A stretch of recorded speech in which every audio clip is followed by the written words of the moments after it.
What do a Black Christian woman and a Jewish white guy have in common? We're both seasoned marriage counselors, both married to other people, and we're loaded with straightforward practical tools to change your marriage for the better today. Welcome to the Better Marriage Podcast.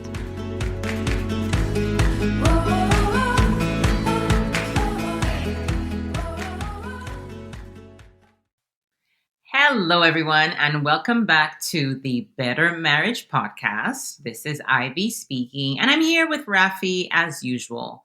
Today, we're going to be talking about something wonderful called active listening. You might have heard about it before, or maybe not. So, Raffi, what exactly is active listening? Great question. I want to tell you that because active listening has such a sort of a therapy buzz about it, I've actually started using a different term, which is my souped up version of active listening, which is called empathic dialogue, which actually tells you a bit more about what it is. We are going to dialogue in an empathic way. So active listening or empathic dialogue is where I'm going to listen to you and I'm not going to talk. It's great. Not that I don't talk at all, but if you and I are talking, let's say you come to me and you have some issue, especially this is really useful if you have something you're annoyed about with me or something I did or some issue with the relationship. So the way we're going to do this is you're talking and I'm listening. Not we're both sharing our opinions. If two people are sharing their opinions, nobody is listening. And that looks like a game of verbal ping pong really quickly. So you are the speaker and I'm the listener, right? So active listening means I'm really paying attention and listening and not just going to share my opinion. There are a couple of things that I can do as the listener that will help, and there's some things that I should not do as the listener. So what are some common pitfalls, you would say, Ivy, of like ways that people mess up their listening role?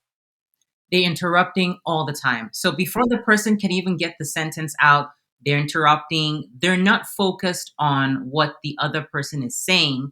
They're more focused on what they want to say and getting their opinion right. And then number 3, they want to win. It's like an argument in their mind. It's a game in their mind. And it's like, I got to win and I don't really care what you're saying. Right. Yeah. We got to take this out of the context of who is right. All I'm trying to do now is I'm trying to listen to you and hear where you're at. So I'm going to tell you, I have a framework. There are 4 things you can do that will be helpful when you're listening, and everything else is not helpful. And it's easy to remember because it comes with the best acronym ever, which is LOVE, L-O-V-E. Okay. L is listen. O is reflect in your own words. V is validate. And E is empathize. That's all you can do as the listener. If you're doing anything else, it's not going to work. For example, explaining. Right? That's the way that people mess this up. If you tell me, Raffi, I'm so annoyed because you forgot to get the dry cleaning yesterday. Well, because what happened was it was traffic and it was late. And that may all be true, but that's explaining and it will get you nowhere. Now, this will get you nowhere because you tried it and it's gotten you nowhere. That's how everybody's done it. So listening means I listen. I'm not trying to share my opinion. I'm trying to hear you out. Reflecting in your own words. Ivy, how does that look in your opinion? So essentially, think of yourself as a court reporter, right?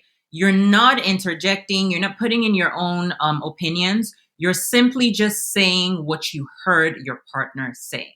That's just all it is. I'm not adding my opinion. I'm not assuming things about anything. I'm literally just reporting what I heard you say. Easy peasy. So we had talked about I statements, right? So if you're the listener, we're going with you statements. You feel this. You are angry because I didn't get the dry cleaning. I do not have to agree with you. When we are doing empathic dialogue, it does not mean that I agree with you. It just means I understand what you're saying. I'll reflect in my own words, because if I parrot back what you just said, it's very annoying, right? If someone says to me, Raffi, I'm really irritated because you were rude to me yesterday. And I said, yes, you're really irritated because I was rude to you yesterday. It sounds very obnoxious. It does not go down well. But if I say, you know what, I can see that you're a little bit upset because you didn't like the way I behaved. Now you know I'm listening. And that's really important here. So then validation is next. Validation just sounds like, yeah, that makes sense. You know what? I can understand that you would feel that way. I may not agree. I'm not saying we're not getting into an agreement or not. I'm saying I don't have to agree, but I can understand why you'd feel that way. If you thought that I did this, whether or not I did it, you would feel angry. Sure, that makes sense. And empathy sounds like this. Oh, that sucks. Oh, I'm sorry that happened to you. Right? So that's all we have to do. Now, people think that like, well, how are we going to solve this? How are we going to fix this? Let me tell you, this is 80% of fixing a problem. If you have listened, reflected, validated, empathized, things are in a much different place. You may not have a solution in front of you, but the conversation is different. We're no longer at each other's throats. We are working together, and that makes a huge difference in the conversation. Yeah, empathic listening just it softens the conversation. So you're not coming at it as two adversaries. You're coming at this as partners. Yeah, Partners who can sit with each other, partners who can hear each other, partners who can understand each other, and eventually you'll come to a place of mutual agreement if that's possible, because not all right. disagreements can actually be solved, and that's okay. Yeah, not there's a lot of disagreements you'll have that don't have a good solution. Right? I had a couple come to me once and they didn't know if they were going to have another child or not. And they were arguing about whether to have another child. There is no having half a child. They could not have like just the legs or just the torso or something. That wasn't an option. But within a few sessions of changing the way they talk about it, they felt like they were doing it together again. And that's the important thing. So the takeaway tip for today is that empathic listening will help a lot. You listen, reflect in your own words, validate, empathize. It will change the nature of your conversations. All right. That's it. So go do great, be kind to each other, and you're on the road to a better marriage.